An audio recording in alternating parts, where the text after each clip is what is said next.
And welcome into another episode of Tiger Territory, part of the Foul Territory Network, a Detroit Tigers podcast. I'm Kieran Steckley. With me, as always, is a member of the old Brew Crew. That has nothing to do with Milwaukee, though. He is Cody Stavenhagen. How you doing? Hey, I'm doing good, Kieran, here at American Family Field. It was way cooler when it was Miller Park, like American Family Field, Rate Field, great. Like it's all the Chill same, you out. know? Yeah, right? Yes, I think. I mean, Miller was a corporation. It was just like it's better than American Family Field. Let's be real. Okay, anyway, coming off probably the Tigers' worst game of the year. 5-0 loss to the Brewers. Only one hit. Not a great night. This was coming game one of the series. Tarik Skubal was electric. But I think kind of the news of the day is that we got a new member of the starting rotation coming in for the or series finale, and that's going to be Keider Montero. Yeah, so this news came out like shortly, basically as soon as you guys were allowed into the clubhouse, start putting on X that Montero's here, and then it trickles out a little bit that he's gonna start. Like you said, Wednesday's game, the series finale, right before going back to Detroit for 4 with the Royals, and this is something, Cody, like a little bit of inside baseball, just like you and I chatting. We're watching Skubal go on Monday night, and I'm texting you. I was like, all right, I'm ready to do a pod if it gets to the end, if you know what I mean. And shortly thereafter, we'll talk about school bowl. But shortly thereafter, there's base hit. We don't have, we can relax for a second, and then I'm like, he's still in the game, and it's 7-0, 8-0, whatever it is at this point. And I was like, like it's almost a waste of a great school outing because you don't need like this, 9.99 out of 10 pitching today. But I was like, I wonder if he's leaving them out there because like this is a day to game ratio wise is a gauntlet coming up. They don't have an off day, Cody, until next Thursday. 23 games in 24 days. That's a lot. It's a lot. So I was like, I wonder if he's just like keeping them in there just to try to, buy another inning. And so I bring that up to say this is kind of like another part of that conversation we were having. Obviously, we didn't anticipate the Montero aspect, but Montero is a guy that we all expected to see, at some point kind of next man up mentality. But we didn't necessarily think that it was going to be next man up just to give guys rest. Like you just kind of think pitcher injuries, they happen. But you look at what he had done in the minor leagues and, the spring training he had and what he did at times last year. What a blessing it is. And I don't even want to say blessing because they earned it because they've coached him up and he's a talented guy. He's been in the system for a long time. To have a guy that you can call up in this situation with the kind of talent and production that he has shown, he's only got 2 starts in AAA. His last one, he went 5.2, no hits, no runs, 6 Ks. So he's coming in about as hot as you can be to have your first start of the major league season. And so like if there was any question about pecking order and things like that in Toledo, not that there probably was much, but here's your answer. Montero is going to be on the bump Wednesday and comes at a time that it's going to be greatly needed to save not just starters, but relievers too. He's going to be expected to eat up some innings. The old Matt Manning role last year minus the doubleheader aspect. Yeah, Kieran, I'm mostly interested in the roster construction aspect of this because it's kind of fascinating. I'm maybe a little torn on my feelings. On one hand, this is kind of really smart. The Tigers are basically creating a six-man rotation without committing to a six-man Mm-hmm. rotation. There's some teams in the league right now going with a six-man rotation. I think given starting pitcher injuries, given all these concerns, given the brutality of some schedules, we're seeing this happen a little bit more. I don't think AJ Hinch, though, has ever loved the idea of rolling with a seven-man bullpen. You can only have 13 pitchers on your active roster. So, in a way that takes me by surprise, but what this does, it gives your guys a rest, given the off days that we've had so far in the season. Tigers pitchers are on a little bit more of a 6-day schedule than they are a 5-day schedule to begin with. So this keeps those guys in that rhythm. You're going to have a guy in Jackson Jobe who you have to be cognizant of his innings. In a way, this relates to something AJ said Monday in Milwaukee, talking about Riley Greene getting a day off. He said something to the effect of like, we're trying to plan for 180 games. They're more than 180 games in the regular season, Kieran. So in a way, this is kind of clever. This is the Tigers thinking really long term. This is the Tigers thinking we want our arms at their best in October, which is quite the change from just the messaging in past years. But the converse of that is, in a way, this does run a little bit counter to the whole win today's game thing. Now, Keider Montero was worthy in a lot of respects of being on the opening day roster. I think you can feel pretty good about him giving you a shot to win. But even Tuesday in Milwaukee, Brendan Hanifee was kind of hung out there to dry because the Tigers are trying to keep other arms fresh. They knew someone was going to get optioned. Hanifee ended up being that guy. I don't know if he knew going into that outing it was going to be him or not, because if it didn't, he must have crossed that 30 pitch mark, got in the bullpen and saw no one loose and like, really, man, I got to get out of this inning. And then I'm going to Toledo. Like, what an empty feeling that must have been. And it was still a fairly close game at that point. It was 3-0 entering that inning, then 4-0, and then 5-0. In a way, hanging Hanifee out there to dry erased any chance of the Tigers mounting a comeback. I don't want to harp on that too much because the Tigers had one hit, so it's like I get it ultimately did not matter. But in doing this, you are probably going to roll with a 7-man bullpen at least for a little bit. Remember, Hanifee getting options per league rules, he can't come back for 15 days. So if the Tigers wanted Montero to make one start and then swap him for a reliever, I don't know who that reliever would be. Jason Foley has not pitched in a few days in Toledo, and I believe a trainer visited him in the last outing. So I'm not sure that it's going to be Jason Foley. Stay tuned on that one. And it can't be Brendan Hanifee until 15 days. The Tigers could keep Montero up for a second start. I think they have some interest in doing that. But you're going to need your other guys to be able to provide innings. Otherwise, your bullpen could get taxed in a hurry. So things are flexible here. I think it's just interesting more than anything, and it's definitely creative. So in a way, it's kind of cool, but I'm not sure what the back end of this is going to look like, if any of that makes any sense at all. We'll chew on that for a second, Cody. But first, a word from our sponsors.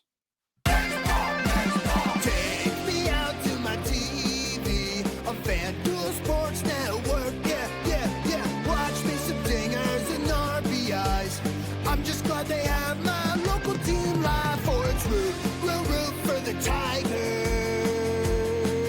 on FanDuel Sports Network. Tigers games, announcers, and more Tigers games. Get on the trend, they have the Tigers. Stream now.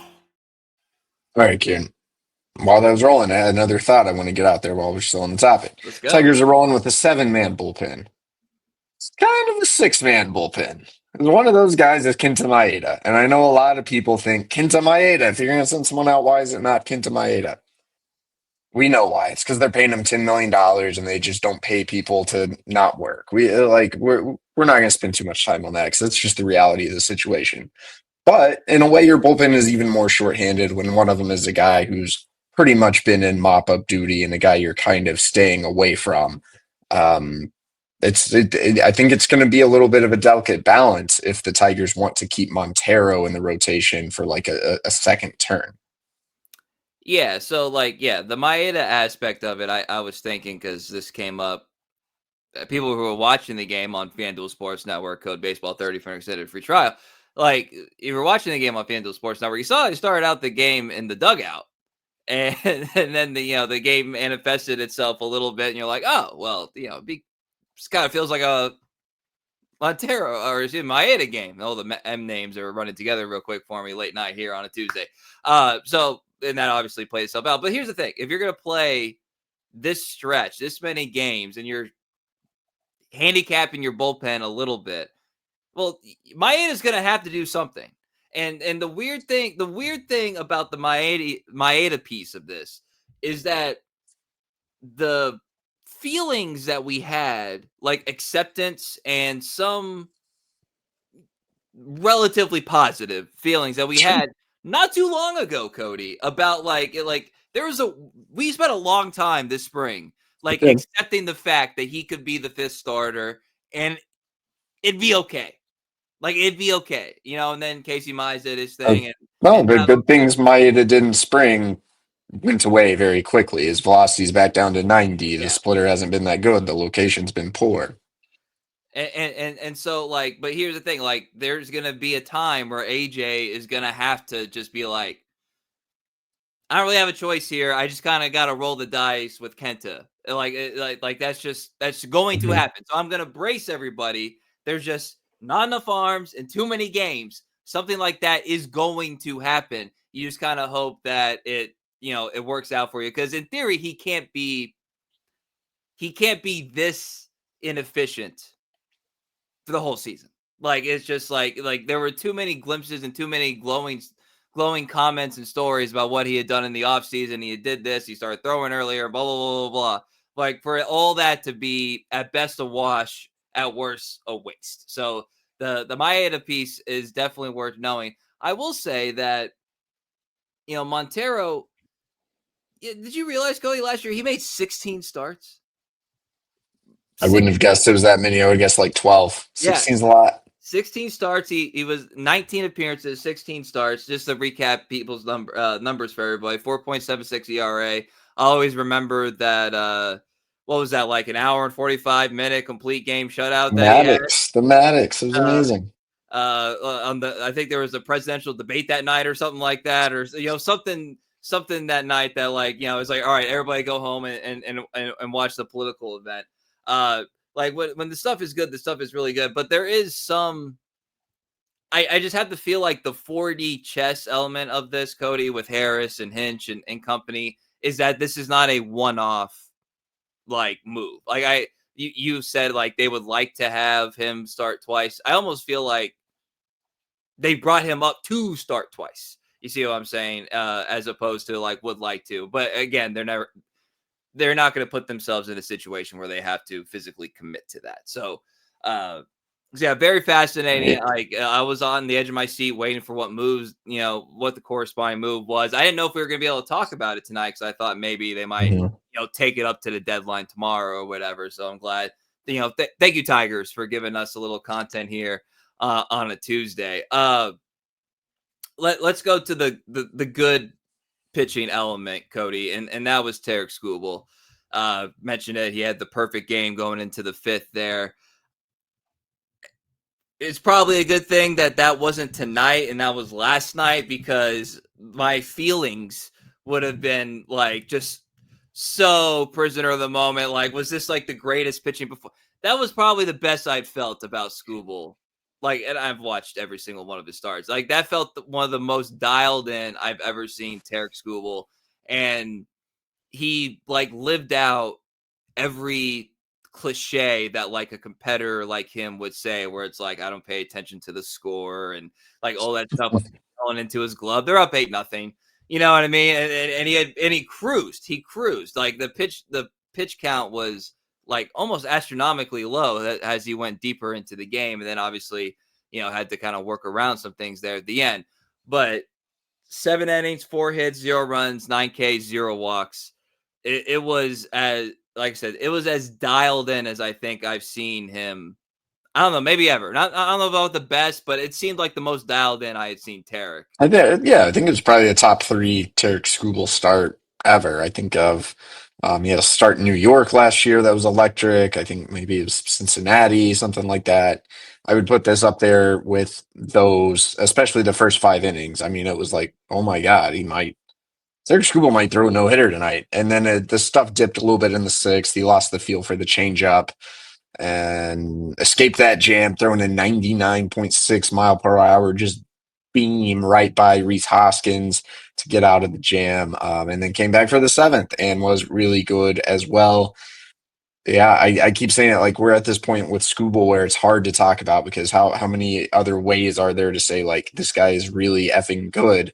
But that's the takeaway. There was never any reason to worry about Tarik Skubal, even though his first 2 outings weren't necessarily quite as sharp. He was doing some good things. He was missing a lot of bats. I think the command has been dialed back in. The fastball, he's really getting it in to right-handed hitters. through the first 5 innings, I think it was the best his changeup has ever looked. He's throwing 90-mile-an-hour changeups with 20 inches of horizontal break, like just an unhittable type pitch. And when this guy is on, when he is ahead in the count, when he is throwing strikes, and those are all things he tends to do at a very elite level, he is really, really good. That's why I'm still pretty confident he is going to be one of the best pitchers in baseball for a while, because there are just too many signs that if he stays healthy, he's going to be successful. He's just become the total package. Do you think like Skubal is a like he is a baseball junkie? Like I think that's fair to say, and definitely a pitching junkie. Need I remind you that on Sunday, Garrett Crochet had himself a pretty nice outing, and Garrett Crochet, along with Cole Reagans, I don't want to insult anybody, but those are kind of your top three like Cy Young contenders.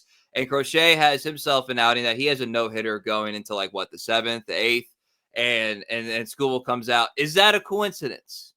I wish I would have thought of that. I might run that by Tarik. I'm sure Tarik is aware of these things. I'm sure he is aware. I'm just saying there's a non-0% chance that, and not even like a specific to the Cy Young Award type deal, but just like, sort of like the top dog mentality aspect of it. I'm just saying, if he did that, if the start was tomorrow instead of Monday, maybe the result wouldn't necessarily be the same. That's just a hypothesis. You can't prove me wrong. You can't prove me right. It's just a little bit of a hypothesis. We're gonna get to some hitting woes that have continued here in a moment after a word from our sponsors. FT fam, you got to check out HelloFresh. I know AJ's favorite part of HelloFresh. They've got the 15-minute meals, 3 steps, and you've got your dinner. I love it. It comes fresh to your house. It's pre-packaged with all the ingredients in almost a brown bag. Comes with all the instructions. And what I like most about it is some people say, I don't like to cook. I like to actually chop the ingredients, cook them up. That way it makes it feel like, even though it was pre-packaged, you feel like you're doing something. And it's so fresh. Fresh vegetables, fresh meat, high quality, comes with all the sauces, comes with all the spices you need. Yes, and if you're like, hey, you guys talk about Green Chef, that's right. They're in the same fam. Both bring different strengths to the table. So check out HelloFresh, of course, and get yourself up to 10 free meals and a free high protein item for life at HelloFresh.com/FT10FM. 1 item per box with active subscription. Free meals applied as discount on first box. New subscribers only, varies by plan. That's up to 10 free HelloFresh meals. Just go to HelloFresh.com/FT10FM. So we talked about being fresh and, a lot of games coming up and, roster limitations. Well, in addition to pitching roster limitations, there's, the same thing applies to position players. You can't just have they tend to be connected there, Cody. I don't know if you know this, math major or anything, but Riley Greene is a guy who probably could use a little bit of a mental reset. There's not really any opportunities. The weird thing about Monday was it was a left-handed pitcher on the mound, and Kerry Carpenter was in the lineup, and Riley Greene had the off day, and and up is down and left is right. I didn't know what to make of that. If you would have told me that at the beginning of the season, that'd be a situation. But Riley Greene got the start today, Tuesday, 0 for 4, 3 Ks. I don't have anything riveting to say other than it's just not good right now. He is clearly fighting it in a major way. Yeah, I mean, the at-bat against Jared Koenig, where he sat there and watched 3 sinkers, did not swing once. I was like, bro, are you all right? Is your vision okay? I don't know. He is, I believe, 1 for his past 27 with 16 strikeouts. That's kind of beyond a slump. That is quite alarming, but I don't know what the answer is. He got 1 day off. I don't know that more mental resets, more days off is going to be the solution here. I think it's if Steph Curry is 0 for 9, you want him to keep shooting. I'm voting yes, because eventually some shots are going to start falling. I think Riley Greene is just going to have to grind his way through this until something clicks. Seems like he's just not seeing the ball. I've talked about taking his head off and going in the first base dugout. Well, he didn't do that. Tuesday, he just didn't even swing the bat. So I don't know. I don't have a grand answer. Last I talked to Riley about it was in Minnesota, but he didn't really seem to have any grand explanation. This is Riley Greene. I think he's going to be okay. But 1 for 27, 16 strikeouts. It's about time for this slump to end. Yeah. And again, you have a chance to clinch a series, and then you have a divisional opponent coming up.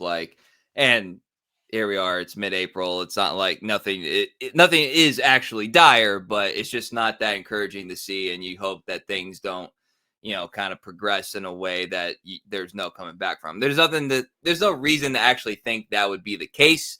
But at the same time, we can't necessarily rule that out when you go through a stretch like this. And, thank God for, Kerry Carpenter having, the season that he's had so far, and getting himself another home run the other day.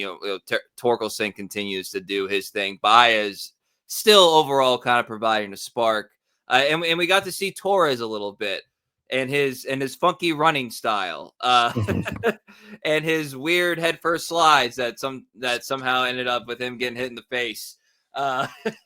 Glad to see Torres okay. I'm glad we can laugh about that. That was at one point sort of the only interesting offensive aspect that we had seen today. But and we don't have to spend a whole lot of time on this, Cody. But I did think I did want to repeat something that was in your Javier Baez story in regards to some of the other stuff that Gleyber Torres brings to the table. He is, it's cliche to say, but he's a pro's pro, and he has a deep understanding of what it takes to be successful, having, and ride out some, so maybe you should talk to Riley a little bit, ride out, some of those valleys a little bit, because he's been through everything in the biggest market there is with the Yankees. And he's also a guy with an offensive spark, and will keep things interesting on the base pass and in the infield. I'll just phrase it like that. But Gleyber Torres, it is nice to see him out there. I'll say that. Kieran, I'm really impressed with Gleyber Torres so far. I mean, we know his history on the bases and in the field, but he's had some really nice base running moments so far. He's not a great defensive second baseman, but he had a terrific play tonight, diving to the glove side, saved a run. I wonder if there really is a little bit of a different level of focus for Gleyber, knowing he's playing for a big payday. And then, his intangible impact, just talking to him about Javi, I was just kind of man, this guy is smart. This guy really has some feel. I know a couple quotes from that story made the rounds a little bit. It's not revolutionary that Gleyber told Javi, hey, man, don't swing at balls. But there might be something about having another native Spanish speaker who is around Javi's age, who has been through some very similar peaks and valleys in Javi's career. This seems like someone Javi Baez meshes with. This seems like someone who could be who could provide some valuable perspective for other players on his team, like a Riley Greene. I'm quickly beginning to really appreciate the intangible impact of Gleyber Torres. I think it's starting to shine through. Yeah, could come out big in several situations, and a lot of times it's the messenger, not the message.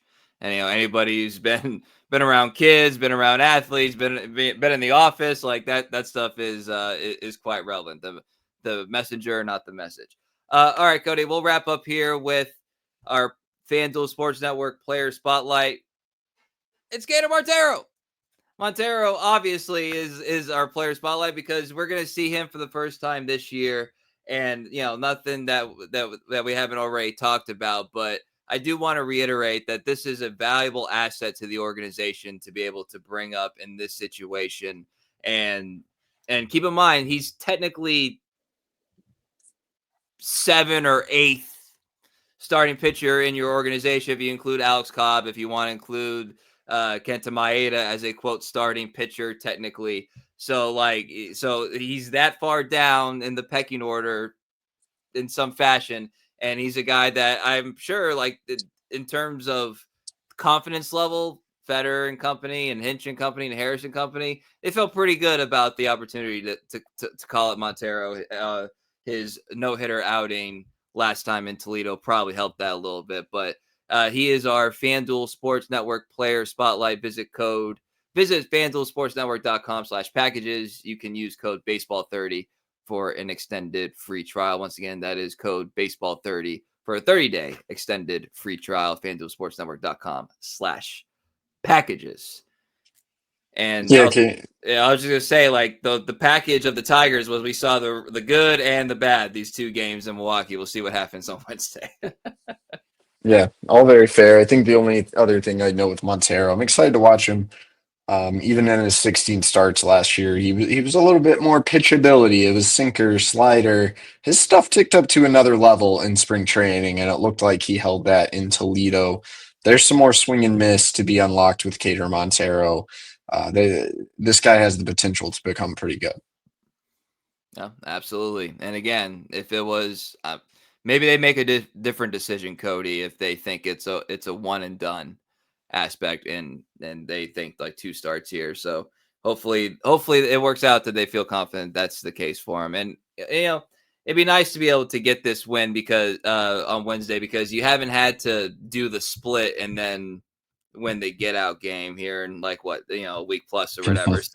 So like the 3rd game of the series actually has something on the line for the first time in a while for this team, and especially coming off a highly disappointing night game going into day game. Like you got to shake that off real quick. So it'll be very interesting to see how they respond. Anything else, Cody, before we jet out of here?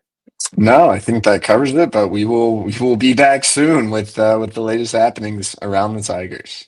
Yep. You can follow us on X, formerly known as Twitter, at Cody Stavenhagen. I'm at Kieran_Steckley. Pod page is at Tiger Territory _ YouTube, Instagram, Apple, Spotify. You guys know the drill. Subscribe, like, 5-star review if you feel so inclined. We appreciate all you guys for hanging out with us throughout the season. So for Cody Stavenhagen, I'm Kieran Steckley. Everybody have a great day.